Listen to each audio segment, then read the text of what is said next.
তিনি এমন একজন রব যেই রবের কোনো শরীক নাই, তিনি একক, তিনি অদ্বিতীয়, তিনার কোনো শরীক আর কেউ, কথা বলেন আছে? এমন একজন মালিক আমার আর আপনার জানো, হুয়াল হাইয়্যু লা ইলাহা ইল্লা হুয়া ফাদউহু মুখলিসিনা লাহুদ্দিন। আলহামদুলিল্লাহি রাব্বিল আলামিন।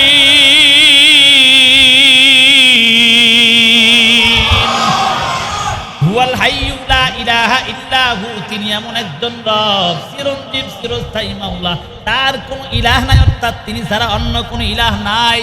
একজন তিনি হলেন আল্লাহ। ফাদউহু মুখলিসিনা লাহুদ্দিন, ইখলাসের সহিত তোমরা রবকে ডাকো।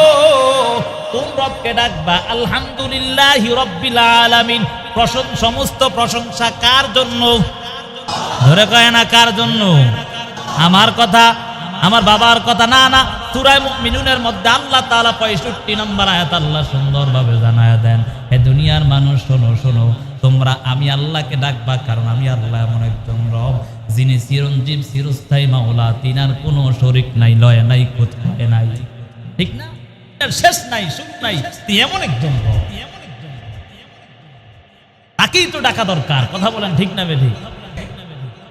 আজকে মানুষ দুনিয়ামুখী হয়ে গেল, দুনিয়ামুখী হয়ে গেল, মাঝে মাঝে নিজেকে ধিক্কার দিয়া বলি, হায় হায়, আজকে দুনিয়ামুখী হওয়ার কারণে মাঝে মাঝে তাকায় দেখি, ফজরের নামাজ পড়তে আসি যখন, তখন তাকায় দেখি কিছু মানুষ দিন মজুর কাজ করে। কি করে? দিন মজুর, মানে অর্থাৎ সকালবেলা যায়, দিন আনে দিন খায়।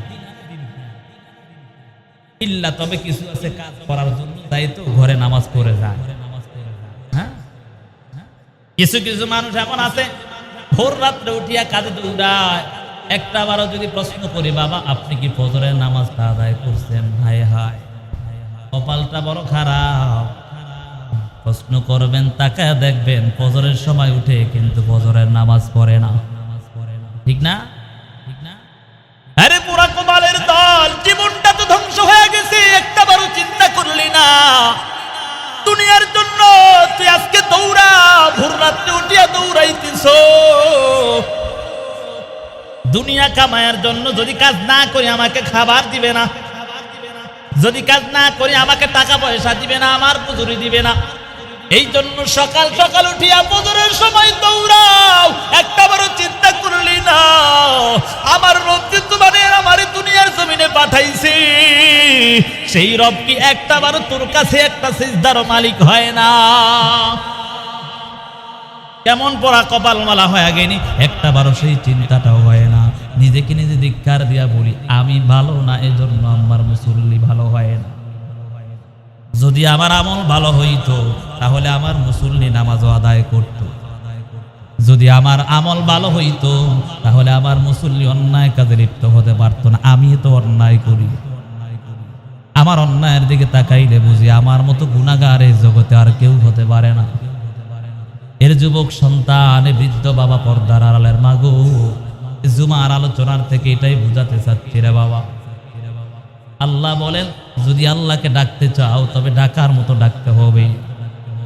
সূরা বাকারার 186 নম্বর আয়াত আল্লাহ বলেন, ওয়াইদা সাআলাকা ইবাদি আন্নী ফাইন্নী করিব উজিবু দাওয়াতাদ দাঈ ইযা দাআন ফালিয়াস্তাজিবু লি ওয়ালইউমিনু বি লাআল্লাহুম ইয়ারশুদুন।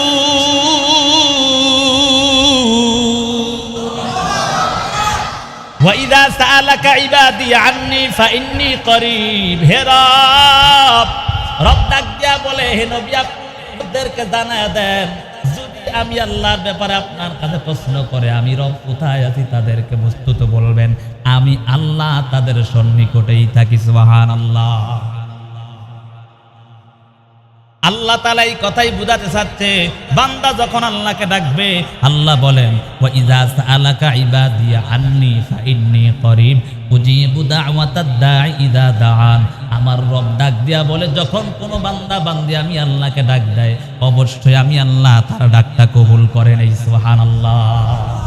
আল্লাহ তো বলে, আল্লাহ বলতেছে বারবার, বান্দা তুই আমাকে ডাকবি, আমি এই তো তোর ডাকার সাড়া দিব, দুনিয়ার কেউ দিবে না। দিবে কেউ? কেউ দিবে? হ্যাঁ, একজনে দিবে, আর আপনার রব, যিনি নিঃস্বার্থভাবে বান্দাকে ভালোবাসেন। যিনি নিঃস্বার্থভাবে বান্দাকে ভালোবাসে তিনি হলেন আমার আর আপনার রব। তাহলে বুঝাইতে চাইলাম আল্লাহকে ডাকতে হলে কিছু নিয়ম আছে, ঠিক না? গত সপ্তাহে বলেছিলাম 1 নাম্বার নিয়ম হলো নেক আমলের পর আল্লাহকে ডাকা। কিসের পরে? কোন নেক আমলের পর আল্লাহকে ডাকবো। যদি নেক আমলটা ক্ষুদ্র হয়, তারপরও যদি নেক আমলটার পর আমার আল্লাহকে একটা বার ডাক দাও, আল্লাহ তোমার ডাক্তার হারা দিতে দেরি করবে না। দ্বিতীয় নাম্বার শর্ত হলো রে বাবা, ইস্তেগফারের পর আল্লাহর কাছে কান্না করবা, দোয়া করবা। আল্লাহর নবী বলেন যদি ইস্তেগফারের পর আল্লাহর কাছে ডাক দেয়, তাওবা করার পর গুনাহ শেষ আমার আল্লাহ পবিত্র বানাইয়া ওই সময় যদি একটা বার রবকে ডাক দেয়, আল্লাহ তোমার ডাকের সাড়া দিয়া তোমার জীবনের সব অন্যায় মাফ করে দিবে। সুবহানাল্লাহ। রবকে যদি ডাকতে পারো, রব তোমার আর আমার ডাকের সাড়া দিবে। কিতাবের নাম নুজহাতুন নাওয়াজির ফি আহওয়ালিল আকাবির নামক কিতাবের মধ্যে ঘটনাটা উল্লেখ আছে। বনি ইসরাইলের জামানায় পয়গম্বর মূসা আলাইহিস সালাতু ওয়াস সালামের জামানায় বৃষ্টি হয় না, দুর্ভিক্ষ হয় না। দুর্ভিক্ষর সময় বৃষ্টি নাই, কিছু নাই। এলাকার মধ্যে এমন অবস্থা হয়ে গেল রে বাবা, দুর্ভিক্ষের কারণে ফসলাদি সব কিছু নষ্ট হয়ে গেছে। মূসা আলাইহিস সালাতু ওয়াস সালামের জামানায় বনি ইসরাইলের লোকেরা এসে ডাক দিয়া বলে, পয়গম্বর মূসা কালিমুল্লাহ, আপনি তো নবী, আপনি আল্লাহর একজন বন্ধু, তাহলে আপনি আল্লাহর কাছে কান্না করে বলেন আল্লাহ যেন আমাদেরকে বৃষ্টি দেয়। কি বলে? আল্লাহ যেন বৃষ্টি দেয়, একটু আল্লাহর কাছে কান্না করে। কারণ খাস বান্দার মাধ্যমে আল্লাহর কাছে দোয়া করলে আল্লাহ কবুল করে।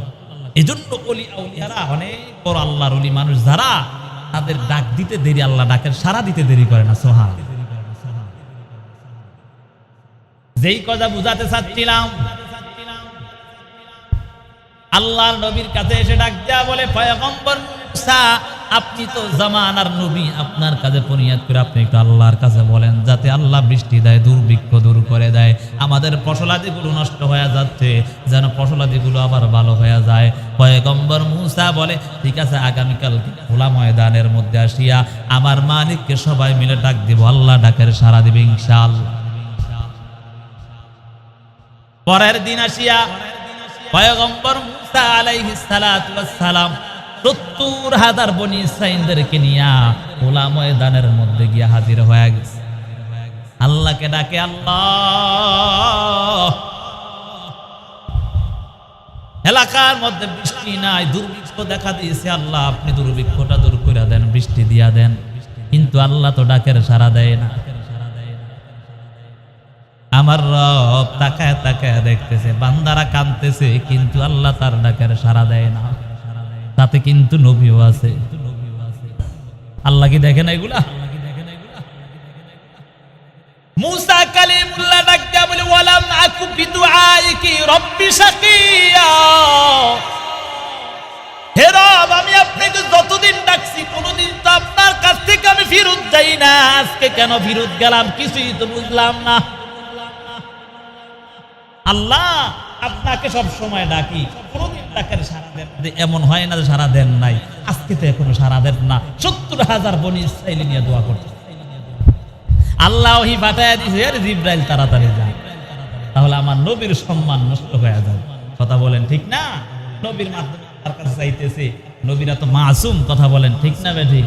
নবীরা আল্লাহর কাছে চাইলে আল্লাহর ডাকে সাড়া দিবেন, এটা তো হতেই পারে না। আল্লাহ তাআলা জিবরাইল আমিনকে পাঠায় দেয়, রে জিবরাইল যা যা, তাড়াতাড়ি যা, ওহী নিয়ে যা। আমার পক্ষ থেকে পয়গম্বর মূসা কালিমুল্লাহকে জানায়া দাও, পয়গম্বর মূসা কালিমুল্লাহকে বলো, তোমার এই মজলিসের মধ্যে এমন একজন আল্লাহর বান্দা আছে, গুনাহগার, নাখান্দা, গুনাহ করতে করতে 40টা বছর লাগাতার গুনার মধ্যে কাটায়া দিছে। কয় বছর?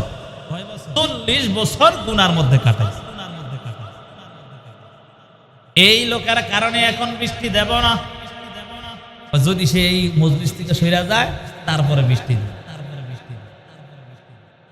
ওই সময়ের মধ্যে তার মাইক টাইক কিছুই ছিল না, সবার সাথে সাথে দেখবেন মাঝে মাঝে তখন বড় জামাত হয়, মাইক না থাকলে মুকাব্বির হয় না, মানে অর্থাৎ ইমাম সাহেবটা শুই না আরেকজন আল্লাহু আকবার জোরে কয়নি, হয় না মাঝে মাঝে এরকম জায়গায় জায়গায় লোক বসায় রাখে যে ইমাম সাহেবের কথা বা নবীর কথাটা তারা আবার তাদের কাছে শোনায় দিই, এমন অবস্থা হই।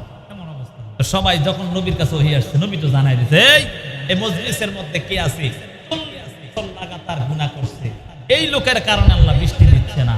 আল্লাহ বলছে যদি এই লোকটা সরে যায়, বের হয়ে যায়, তাহলে আল্লাহ কি দিবে? বৃষ্টি দিবে। সবাই সরায় দিল, যারা যারা দায়িত্বে আছে সবাই বলতেছে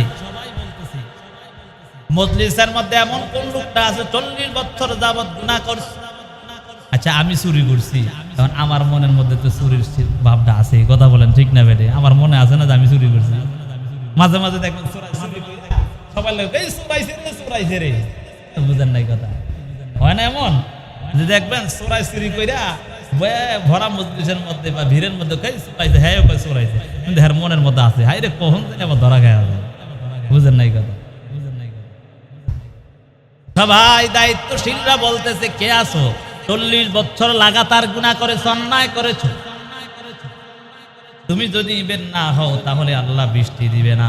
এই কথা বলার পর ওই আল্লাহর বান্দা শুনা ফেলছে, শুনা মনের মধ্যে ভয় চিন্তায় পড়ে গেল, যদি আমি এখান থেকে বের হই সবাই আমাকে দেখতে পাইবে 70,000 মানুষ আমি গুনাহগার, আমি না খান্দা, এই কারণে আমাকে আল্লাহ তাআলা আমার কারণে বৃষ্টি দেয় না।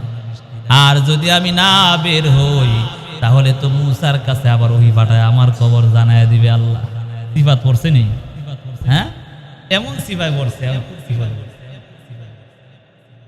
এবার মনে মনে আল্লাহকে ডাকে, ও দয়ার মালিক, ও দয়ার আল্লাহ, 40 বছর পর্যন্ত আমাকে অবকাশ দিয়েছো, গুনাহ করেছি, একদিনও কেউ খবর নাই, জানেও না, কিন্তু দয়ার মালিক আজকে কি হইল? 70,000 মানুষের সামনে আমাকে উন্মোচন করে দিয়েছো। ও আল্লাহ, আপনি যদি আজকে আমাকে এখান থেকে মুক্তি দেন তাহলে আর জীবনে কোনোদিন অন্যায় করব না। সুবহানাল্লাহ। এটা মনে মনে বলতে দেরি, কেমন যেন মুসলদরে মালিক কেমন যেন রহমত ডালতেছে।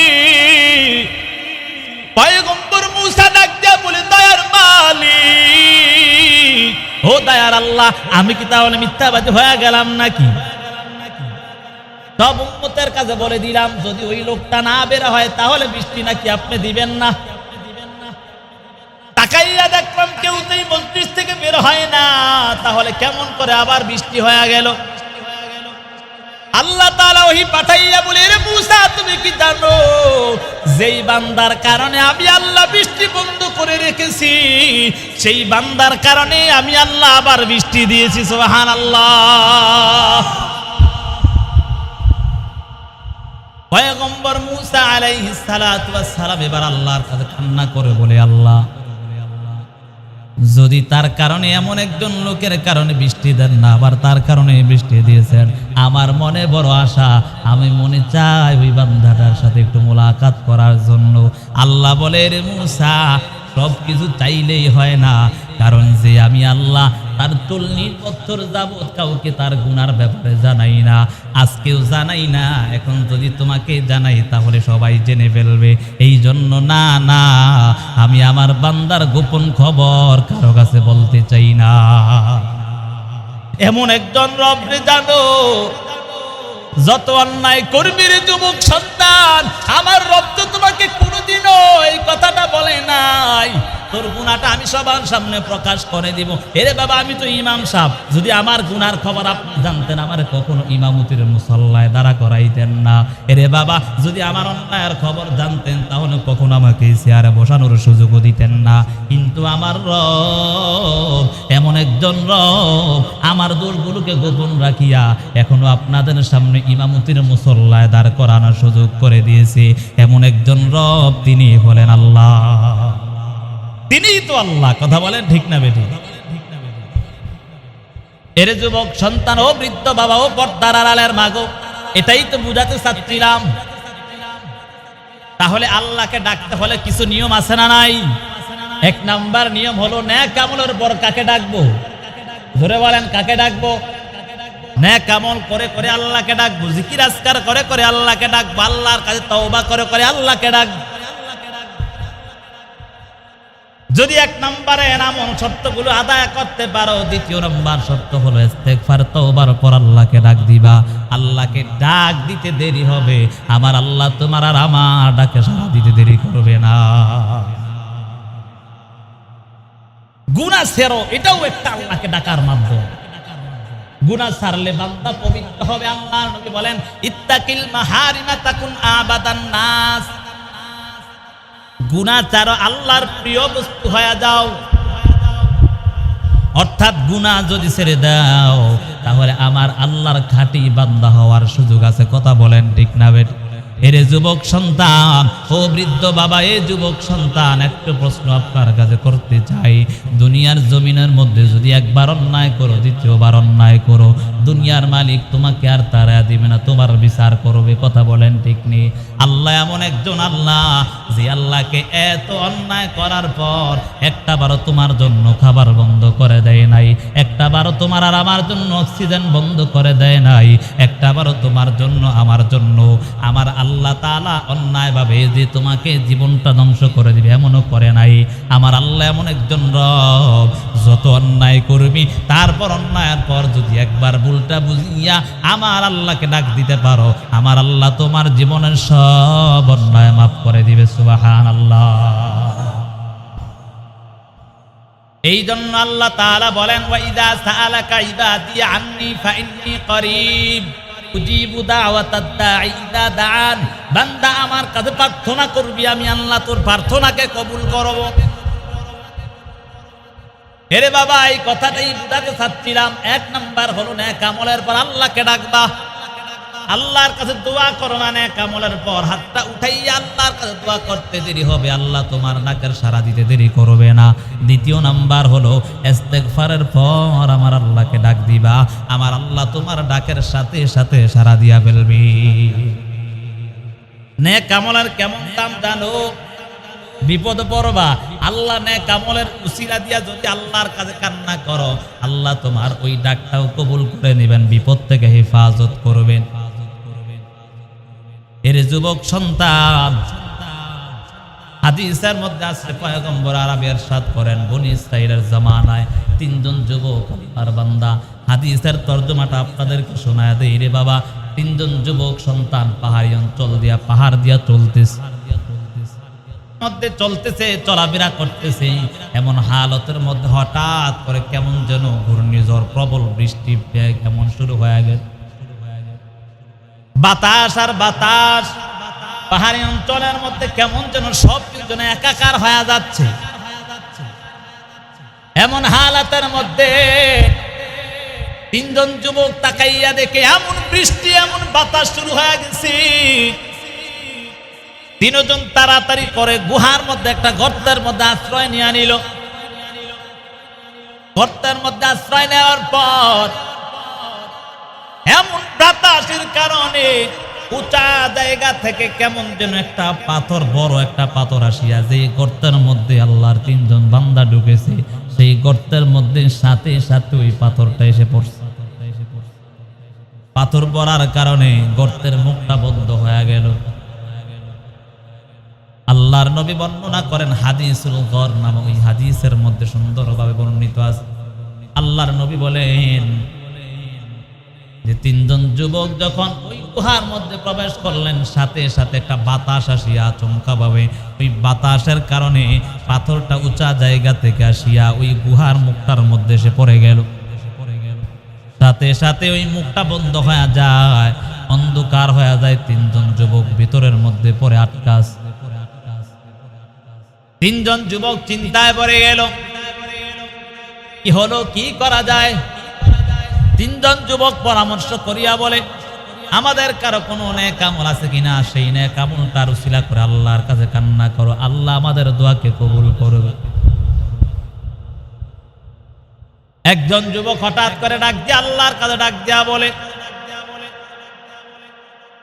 ও দয়ার মালিক, ও দয়ার আল্লাহ, আমার কোন দুনিয়ার জমিনে এমন কোন আমি আমল করি নাই যে আমলের কারণে আপনার এই বিপদ থেকে পার পাবো, তবে আল্লাহ আমি একটা কাজ করেছি। ও দয়ার মালিক, ও দয়ার আল্লাহ, আমি একটা কাজই করলাম। হঠাৎ করে একদিন একজন আল্লাহর বান্দা, বৃদ্ধ বান্দা আসিয়া ওই লোকটার কাছে আসিয়া ডাক দিয়া বলে, হেরে মনিব, তুমি আমার একদিন মনিব ছিলা, আমি তোমার ঘরে যৌবন বয়সে কাজ করেছিলাম। কাজ করার কারণে আমি তোমার এখান থেকে কাজটা ছেড়ে তারপর চলে যাই, কিন্তু কিছু মজুরির টাকা আমার বাকি রয়েছে, সেই টাকাগুলো আছে কিনা আমার সেই টাকাগুলোর প্রয়োজন। আল্লাহর বান্দা আল্লাহর কাছে কান্না করে ডাক দিয়া বলে, আল্লাহ, ওই বান্দাটা যখন আমার কাছে আসিয়া বললো আমি তোমার কাছ থেকে কিছু মজুরি পাই, অনেক আগের মজুরি, যুবক বয়সে কাজ করছে, সেই মজুরি নিতে আসছে বৃদ্ধা বয়স, বলেন তো একদিন দুই দিন। আল্লাহর বান্দা ডাক দিয়া বলে, আমার কি এমন ওই মজুরি গুলো একটু দেওয়া যাবে কিনা, বিপদের মধ্যে আছে। এবার আল্লাহর বান্দা ডাক দিয়া বলে, যাও যাও, ওই যে তাকাইয়া দেখো পাহাড়ের এর মধ্যে তাকায়া দেখো কিছু বকরি এবং উট দেখা যায়, এগুলা সব তোমার। সুবহানাল্লাহ। বৃদ্ধা লোক ডাক দিয়া বলে, কি মনি, আমার সাথে কি মস্কারি করছেন নাকি? এতদিন পরে আপনার কাছে মজুরি চাইতে আসছে দেখে আমার কাছে মস্কারি করেন? অল্প কিছু টাকা পাইতাম, এখন আপনি যে আমার বলে পুরা ফাল নিয়ে যাই, কি বলে পুরা ফাল আমি নিয়ে যাই, আমার সাথে কি মস্কারি করেন? বলে, না না, মস্কারি করেন, এটাই বাস্তব। বলে, তুমি আমার কাছে আইসা আমাকে বিপদ থেকে মুক্তি দিয়েছো। সুবহানাল্লাহ। বলে, কেমন? তুমি যখন আমার কাছ থেকে চলে গেছো, তোমার টাকাটা আমি আমানত হিসাবে রাখছিলাম। সুবহানাল্লাহ বলবেন না? তোমার টাকাটা আমি আমানত হিসাবে রাখিয়া চিন্তা করলাম তোমার এই টাকা নষ্ট করা যাবে না, এই টাকা দিয়া বকরি কিনিয়া তারপর আস্তে আস্তে লালন পালন করতে করতে আজকে তোমার বকরির পাল হয়ে গেছে। সুবহানাল্লাহ। এই বকরিগুলো এগুলা আমারও কিছুই না, এগুলা সব তোমার, তুমি নিয়ে যাও, তাড়াতাড়ি আমাকে তোমার কাছ থেকে মুক্তি করে দাও। আল্লাহর বান্দা ওই গুহার মধ্যে থাকি আল্লাহর কাছে কান্না করে বলে, দয়ার মালিক আল্লাহ, যদি আপনার ওই কাজটা আমার পছন্দ হয় তাহলে আপনি আমাকে বিপদ থেকে হেফাজত করেন। হাদিসের মধ্যে আসছে, এই দোয়া করতে দেরি হয়, আল্লাহ তাআলা ওই পাথরটার মুখ থেকে 3 ভাগের 1 ভাগ এখান থেকে সরায়া দেয়। সুবহানাল্লাহ। দ্বিতীয় লোক তার এবার ডাক দিয়ে বলে, তোমার কোনো আমল আছে না, একটু আল্লাহর কাছে বলো, দেখো না একটু ভাগ হইছে, আর একটু হইতে পারে। দ্বিতীয় লোকটা এবার ডাক দিয়া বলে, আল্লাহ, আমার কোনো আমল নাই, কিছুই নাই, কিন্তু আমি বকরি পালন করতাম, ওই অবস্থার মধ্যে আমি একটা কাজ সর্বদা করতাম। বলে, কি এমন কাজ? আমি আমার মা বাবার খেদমত সর্বদা করতাম রে আল্লাহ। আমার বকরির দুধগুলা দহন করিয়া আমি কোনোদিন আমার সন্তান এবং আমি নিজে আগে খাইতাম না, আমার মা আমার বাবাকে আগে খাওয়াইয়া তারপর আমি আমার সন্তানগুলোকে দুধ পান করাইতাম। ও দয়ার মালিক, একদিন ঘটনাক্রমে আমি দুধ দহন করিয়া ঘরে যাওয়ার পর তাকায়া দেখি আমার মা বাবা দুজন ঘুমন্ত। চিন্তায় পড়ে গেলাম, যদি আমার মা বাবাকে আমি ঘুম থেকে জাগ্রত করি তাহলে আমার মা বাবার ঘুমগুলো নষ্ট হয়ে যাবে, কষ্ট হয়ে যাবে। কিন্তু আমার সন্তানগুলো আমার পায়ে জড়াইয়া ধরে বলে, আব্বা আমাদের ক্ষুধা লেগেছে, খাবার দাও। ও দয়ার মালিক, ওই সময় আমি আমার কোনো একটা সন্তানকেও দেই না, আমার মা বাবাকেও আমি জাগ্রত করি না। ও দয়ার মালিক, আপনি তো তাকায়া তাকায়া দেখেছেন আমি আমার ওই দুধগুলো হাতের মধ্যে নিয়ে দাঁড়ায়াছিলাম, মা বাবার কাছে দাঁড়ায়াছিলাম।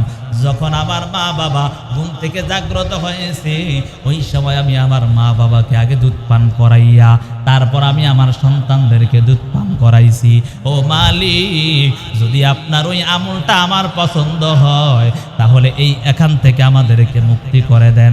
এই দোয়া করতে দেরি হয়, আল্লাহ তাআলা পাথরটা 3 ভাগের 2 ভাগ আবার সরাইয়া দিলেন। সুবহানাল্লাহ। মায়ের খেদমতের দাম আছে না নাই? বাবার খেদমতের দাম আছে না নাই? হে যুবক, আজকে তুমি বিবির পাদে পড়িয়া, মেয়ের টানে পড়িয়া মা বাবাকে ভুলে গেছে, একটাবারও চিন্তা করলা না। মা না খাইয়া রয়েছে, নিজের টাকা পয়সা কত রকম ভাবে খরচ করলা, একটাবারও কি চিন্তা করলা না? এই মায়ের দোয়ার কারণে, বাবার দোয়ার কারণে আজকে তুমি এত বড় হয়েছে। কথা বলেন ঠিক না বেঠিক? বুঝেন নাই কথা? মা বাবা দোয়া করছে বিদা আল্লাহ আপনাকে এতটুকু পর্যন্ত উঠাইছে। এরে বাবা, তুমি কি জানো ওই মা বাবা কেমন সম্পদ তাদের? যুবক সন্তান যতই কষ্ট দিবা, ওই মা বাবা কখনো ইচ্ছা করে সন্তানকে বদদোয়া দেয় না, ঠিক না? মারে কষ্ট দিছো, বাবারে কষ্ট দিছো, মারে লাথি দিয়া ফালাইয়া দিছো, বাবারে লাথি দিয়া ফালাইয়া দিছো। এখন আরেকজন দেখা বলে এই সন্তানকে বাড়ির থেকে বের করে দাও। মা বলে, কান্না করে বলে সন্তান বুঝে না, এই জন্য এই কাজটা করছে। কথা বলেন ঠিক না বেঠিক? এখন বুঝি বাবা যে কেমন জিনিস রে। বাবা আমার বাবা নাই, আমি বুঝি বাবা জিনিসটা কেমন। এর যুবক সন্তান, আমি তো সবসময় একটা কথা বলি, আমি তাকাইয়া দেখতাম নিজে বাবা না খাইয়া সন্তানদেরকে খাওয়াইতাম, নিজে তাকাইয়া দেখতাম। আমি আমার নিজের কথাই বলি রে বাবা, আমি তাকাইয়া দেখতাম মাদ্রাসার মধ্যে যখন পরামর্শ হইতো ওই সময় আমার বাবা, আমি নিজে তাকাইয়া দেখতাম মাঝে মাঝে যদি নাস্তা দিত, ওই নাস্তাটা নিজে একটাবারও খাইতো না। আমি তাকাইয়া দেখতাম বিকালবেলা যখন আমি মাদ্রাসার ক্লাস থেকে বের হইতাম, আব্বাজান মানুষ দেখে ফেলবে এই জন্য পকেট থেকে লুকাইয়া লুকাইয়া হাতের মধ্যে আমাকে আবার ওই নাস্তাটা দিয়া দিস। আমি মাঝে মাঝে টাকাইয়া ডাক দিয়া বলতাম, আব্বাজান আপনি কেন এই নাস্তাটা খাইলেন না? সবাই খেয়ে ফেললো, আপনি কেন এই নাস্তাটা খাইলেন না? আব্বা ডাক দিয়া বলে, রে সন্তান, আমি যতই চাই সবার সাথে খাইতে, কিন্তু আমার মুখের মধ্যে এই নাস্তাটা যায় না। আমি যখন চিন্তা করি আমার সন্তান একটা আছে, ওই সময় আমি চিন্তার মধ্যে কারণে আমি তাকাইয়া দেখি আমার মুখের মধ্যে দিতে চাই, তারপর আমার নাস্তাটা আমার মুখের মধ্যে যায় না। এর যুবক সন্তান, আজকে সেই বাবাই কিন্তু আজকে যাদের নাই মা, যাদের নাই তারা বুঝে কেমন যন্ত্রণা। হে যুবক, আজকে তোমার হাতে ধরি পায়ে ধরে বলে যাই, মায়ের খেদমত করে বাবার খেদমত করে জীবনটা সুন্দর বানায় নাও। আজকে যতই চেষ্টা করি ওই বাবার খেদমত করতে যদি চাই, কিন্তু বাবাকে একটা বারের জন্য পাই না। কত রকমের খাবার না খাই, দাওয়াত দিলে কত রকমের খাবার খাই, কিন্তু একটা সময় মা বাবা তো খাবারটাও পাইল না। মাঝে মাঝে কলিজাটা ছিঁড়ে যায় রে দয়ার মালিক। আজকে যদি আমার বাবা থাকতো তাহলে বাবাকে কথা আদর করে খাওয়াইতে পারতাম। আজকে তো টাকা আছে, কিন্তু আমার কলিজার আব্বাজান নাই। যদি আজকে আমার আব্বা থাকতো তাহলে কত রকমের খাবার না নিয়ে খাওয়াইতাম।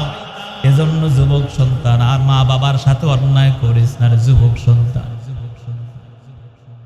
3 নাম্বার যুবক, সে ডাক দিয়া চিন্তার মধ্যে পড়ে গেল। 3 নাম্বার যুবককে ডাক দিয়া বলো, হে যুবক, তোমার কোনো নেক আমল আছে কিনা একটু জানতে চাই। যুবক সন্তান ডাক দিয়া বলে, আমার কোনো নেক আমল নাই। হঠাৎ করে আল্লাহকে ডাক দিয়া বলে, দয়ার মালিক আল্লাহ, ও দয়ার মালিক, ও দয়ার আল্লাহ, আমার কোনো নেক আমল নাই, তবে একটা আমল যদি আমার আপনার কাছে মনে হয় তাহলে আমলটার উসিলা আপনি মাফ করতে পারেন। ও দয়ার মালিক, ও দয়ার আল্লাহ, আমলটা হলো একদিন আমার চাচাতো বোন অভাবের তাড়নার মধ্যে পড়িয়া আমার কাছে, আমি যখন তার কাছে গেলাম অন্যায় কাজ করার জন্য, আমার চাচাতো বোন ডাক দিয়া বলছে, যদি তুমি আমাকে টাকা দিতে পারো তাহলে আমি তোমার টাকার পরিবর্তে আমার ইজ্জত তোমাকে দিব। যুবক সন্তান যখন টাকা নিয়ে নিজের চাচাতো বোনের কাছে আসছে, একটু ভিতরে আসে, আমরা ওই বাইরে জায়গা হয় না, ভিতরে মানুষ দাঁড়ায় একটু জায়গা। এরে বাবা, এই কথাটা বুঝাতে চাচ্ছিলাম। এরে যুবক সন্তান, যেই কথা একটু বোঝাতে যাচ্ছিলাম, সকলে মনোযোগ দেন। তৃতীয় নাম্বার, যুবক এবার আল্লাহর কাছে ডাক দিয়া বলে, আল্লাহ, আমার চাচাতো বোনের টাকা নাই, পয়সা নাই, এজন্য চলার জন্য আমার কাছে তার ইজ্জত বিলীন করে দিবে। টাকা পয়সা নিয়া যুবক যখন ওই আদরের বোনের কাছে যায়, বোনের সাথে তার খাহেসাত মেটানোর জন্য যায়, নাউজুবিল্লাহ।